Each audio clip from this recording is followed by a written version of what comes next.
Hello students, today we are going to see about a topic growth and development during childhood, and kindly subscribe my channel as well as click the bell icon so that my other videos will be coming to your inbox. Okay, today's topic we are going to see about growth and development during the childhood. So initially we'll see about an introduction about how growth takes place. So from the beginning of the fetus to the zygote and then to the baby, everything the growth takes place within the mother's womb. So within the mother's womb, after conception, the growth and development can takes place. So how the growth takes place? It takes place from the fetus to the baby. The baby's weight, it increases 11 lakh times within the womb, as well as the zygote develops into a baby which is of 50 centimeter in length as well as 3.5 kg in weight.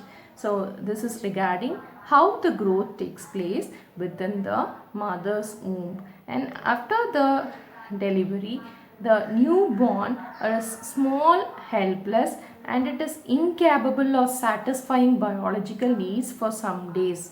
So it is capable of development when suitable environmental condition is given and when mother is taking care of them. So this is regarding an introduction about the growth. How the growth takes place? Growth takes place within the mother's womb. From the fetus to baby, the baby grows and its weight is about 11,000 times, and the zygote develops into a baby of 50 centimeter in length and 3.5 kg in weight. And this newborn is small and helpless and incapable of satisfying biological needs, and it is capable of development when given suitable environmental conditions. And in the next thing we are going to see about what is a growth. That is concept of growth. So growth is nothing but it is used in physical sense. It means there is an increase in size, length, weight, height, etc. So whenever we are using the term growth, we are using it in the physical sense, and it can be objectively observed and measured. And the development here is quantitative aspect, that is we are measuring in terms of increase in size, weight, height, length, etc. So, and next things we are going to see about the characteristics of growth. So we are including the same points here, like growth is nothing but increase in size, and it is quantitative, additive, and it is augmental, that is it is measurable. And next again it is repeated like observable and measured. And the next thing is a new characteristic, such as the growth does not continue throughout the life. So usually all the organisms, they will grow up to a certain size and up to a certain weight, isn't it? So the growth does not continue throughout the life, it stops at maturity. So this is one of the new point which is added.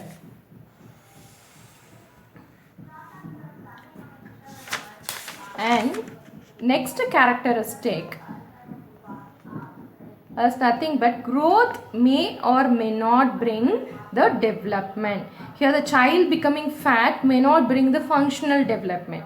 So whenever there is a increase in growth, so approximate shape and size is enough to perform a particular function.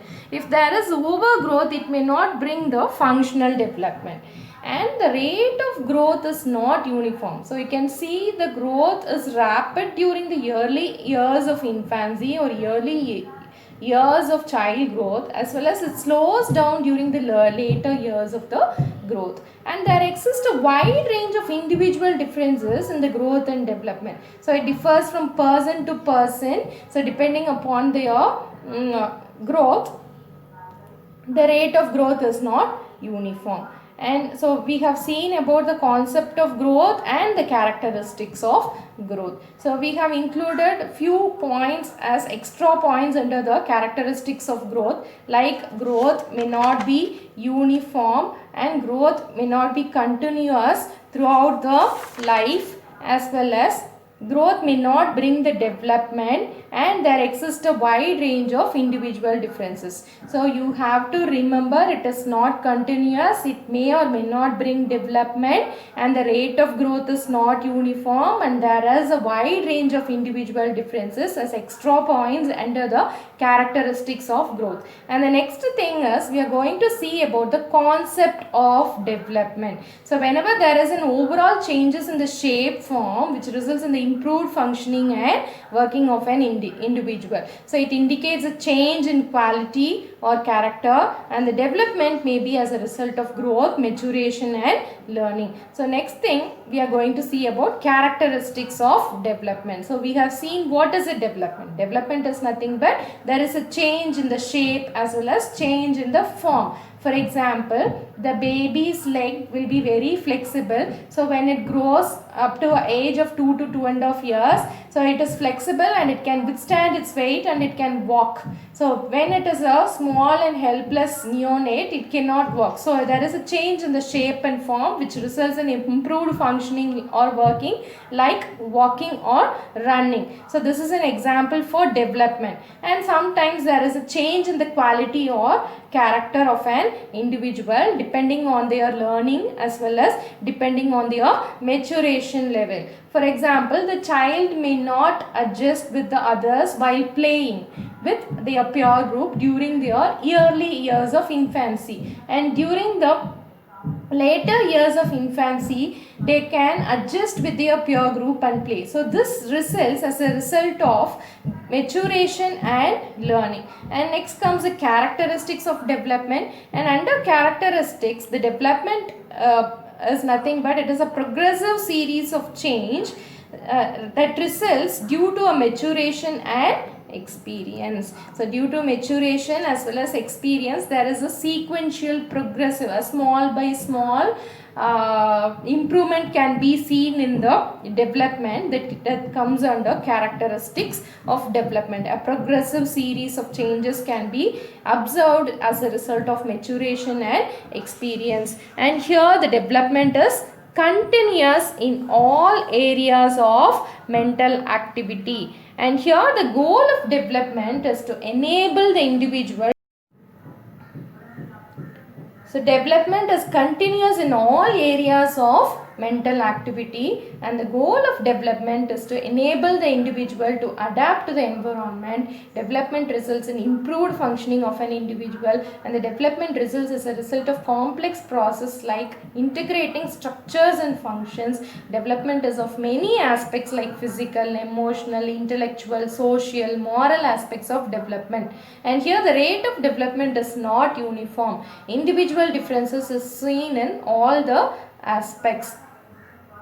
And the child makes the advancements during a particular period and rest in the following period to consolidate development or for the overall development. In making certain advancements, he returns back to the original position and then move forwards again like a spiral. So the development advancement can be in a spiral process. So during the process of advancement, he returns back and then move forward. It is influenced by maturation and learning or maturation and experience, and the stimulating environment helps the individual to develop many skills. So under characteristics of development, we have seen it as a progressive change and it is continuous. It enables the individual to adapt to the environment. It results in improved functioning of the individual, and it is a complex process of integrating structures and functions, and development is of many aspects like physical, emotional, intellectual, social and moral, and the rate of development is not uniform. And here the child makes advancement during particular period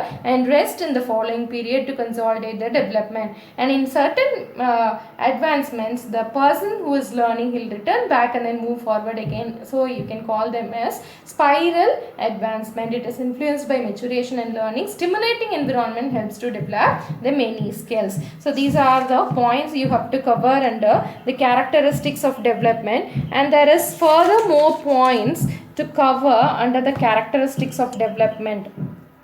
So which is nothing but it is based on the modeling characteristics of parents, teachers and elder members, and the development is qualitative. It can be observed by keen observation in the behavioral patterns. Development is possible without growth, and we'll see about the comparison of growth and development. So under growth and development comparison, we can see the same points, but when we are differentiating it, we can understand it better. So under growth, we have seen it as observable and measurable.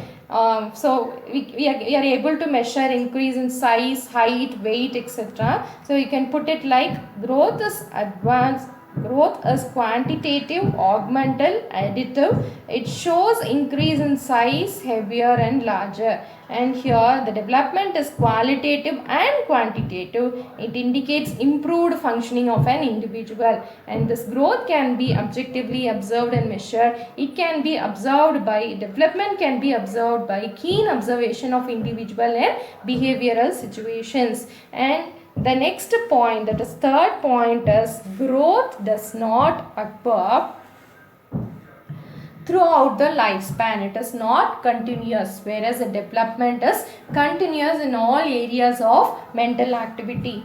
Growth is one aspect of development and development is of many aspects. Growth is not directional, whereas the development is progressive and sequential. So growth, it is one aspect of development. So it is one of the part of the development, whereas the development is of many aspects. And here it is not directional, whereas here it is progressive and sequential. Rate of growth is not uniform. In the same way, the rate of development is also not uniform. And in both, the individual differences is existing. And the growth is not affected by learning, whereas the learning as well as maturation and experiences affect the development to a certain extent. Individual differences exist. Growth may or may not bring the development. Individual differences exist and the development occurs in many aspects like physical, emotional and intellectual, moral and social.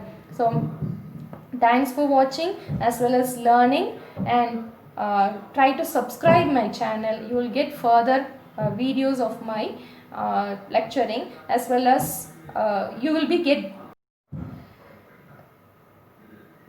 try to subscribe my channel. You will be benefited from these videos. I will be updating all the contents under the psychology subject, childhood and growth, which is a part of the B.Ed syllabus, and which is one of the subject under the B.Ed syllabus. So it will be very helpful for you. If it is helpful for you, try to subscribe as well as click the bell icon. Thanks for watching again.